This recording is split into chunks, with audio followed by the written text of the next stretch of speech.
The year is 1941, and the crown jewel of the British Empire in the East sits bathed in a deceptive, tropical peace. Singapore was not merely a city, it was a psychological monument to the perceived permanence of Western hegemony. It was the Gibraltar of the East, a fortress supposedly bristling with the most formidable coastal artillery ever forged by British steel.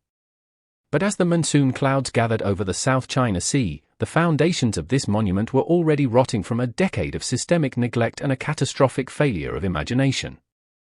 The irony of Singapore begins not with a bullet, but with a blueprint.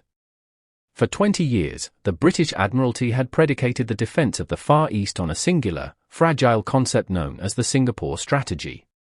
The idea was simple: in the event of Japanese aggression, a massive fleet would be dispatched from Europe to the base at Sembawang. This strategy assumed that the Mediterranean would be quiet and that the Royal Navy would have the luxury of choice. By 1941, with London under the Blitz and the Atlantic infested with U-boats, the fleet that was supposed to save Singapore simply did not exist. In the boardrooms of Whitehall and the humid clubs of Singapore, a dangerous myth had taken root. It was the belief that the Malayan jungle was an impenetrable wall of green, a natural barrier that no modern army could navigate. British commanders convinced themselves that any Japanese attack must come from the sea, where the massive 15-inch guns of the coastal batteries waited to greet them. This structural arrogance blinded them to the reality that a modern, industrialized power like Japan would not play by the rules of 19th-century colonial warfare. Across the sea, General Tomoyuki Yamashita, known as the Tiger of Malaya, was preparing a masterpiece of asymmetric aggression.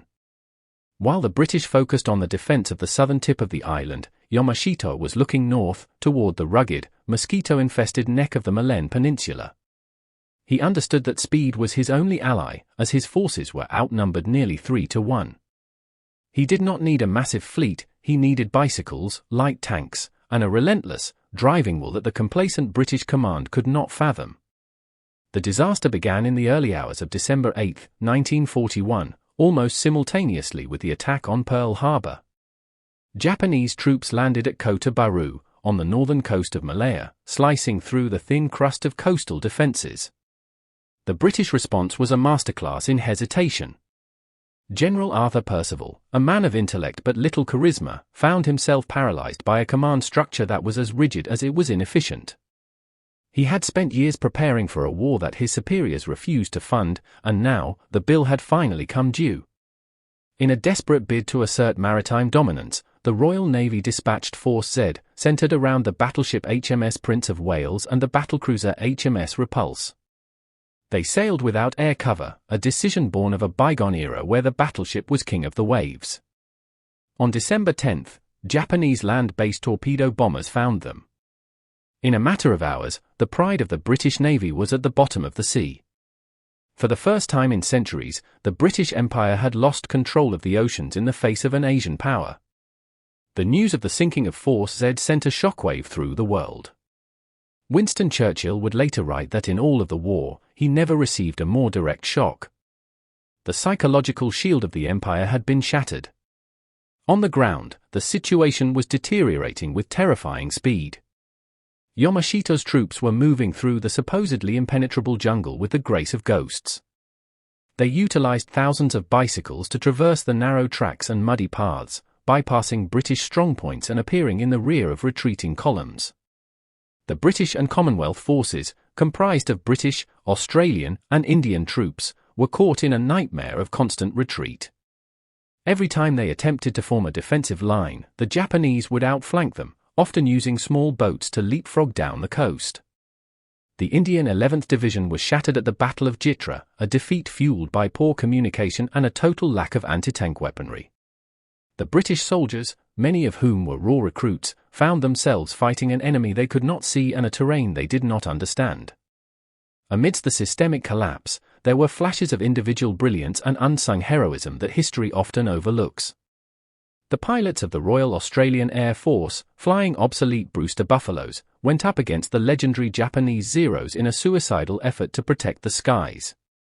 They were nicknamed Flying Coffins, yet these men flew until their squadrons were decimated. On the ground, the 2nd Malay Regiment fought with a ferocity that stunned the Japanese, holding their positions at Pasir Panjang until they were literally wiped out to the last man. Another dark, forgotten chapter of the campaign involves the betrayal from within. Captain Patrick Heenan of the British Indian Army was a spy for the Japanese, providing them with critical intelligence on airbase locations and radio frequencies. His treason contributed to the early destruction of the British air capability on the peninsula. He was eventually caught and executed in the final days of the siege, a silent footnote in a story of grand-scale failure. His actions represented the cracks in the imperial facade that the Japanese were so expertly exploiting. By late January 1942, the remnants of the Allied forces had retreated across the causeway onto Singapore Island itself. Percival ordered the causeway to be blown, severing the link to the mainland. But even then, the tactical errors continued.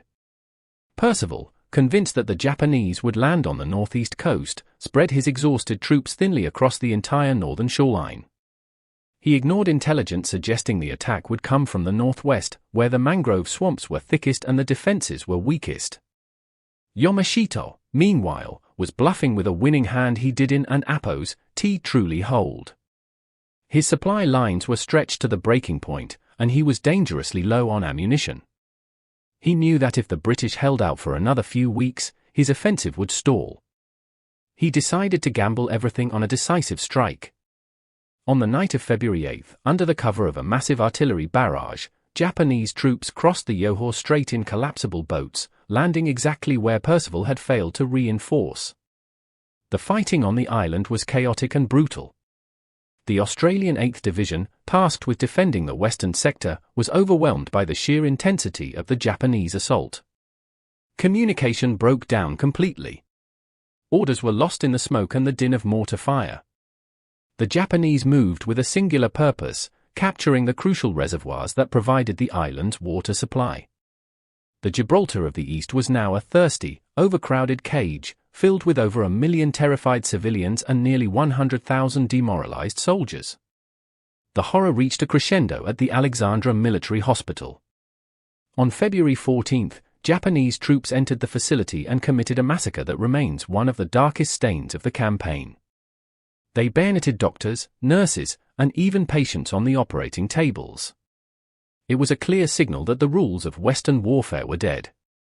The Japanese were not coming to liberate Asia from colonial rule, they were coming to replace one empire with an even more ruthless one. Inside the command bunker known as the Battle Box, General Percival faced an impossible choice. The water was gone, the food was low, and the ammunition was nearly exhausted. His senior commanders urged him to surrender to avoid a slaughter in the streets of the city.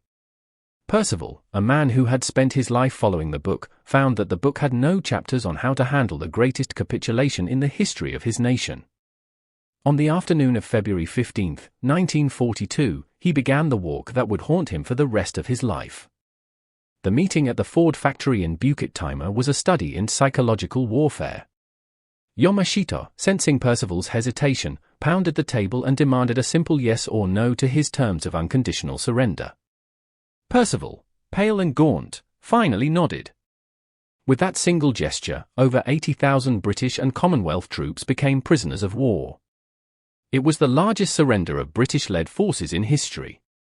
The sun had finally set on the British Empire in the east, and it would never truly rise again. The immediate aftermath was a descent into hell. The Sukching massacre began shortly after the surrender, as the Japanese secret police, the Kempeitai, rounded up thousands of Chinese men suspected of being anti-Japanese. They were driven to beaches and systematically executed with machine guns. The streets of Singapore, once the vibrant crossroads of the world, were now silent, save for the marching boots of the victorious Imperial Japanese Army. The local population, who had looked to Britain for protection, were left to face the brutality of the new order alone. The fall of Singapore was not just a military defeat, it was a systemic failure of an entire imperial ideology. The British had built their empire on the myth of racial and technological superiority, a myth that was dismantled in just 70 days by a smaller, more determined force. The irony remains that the very guns designed to protect the island were never actually pointed the wrong way, they simply had the wrong ammunition.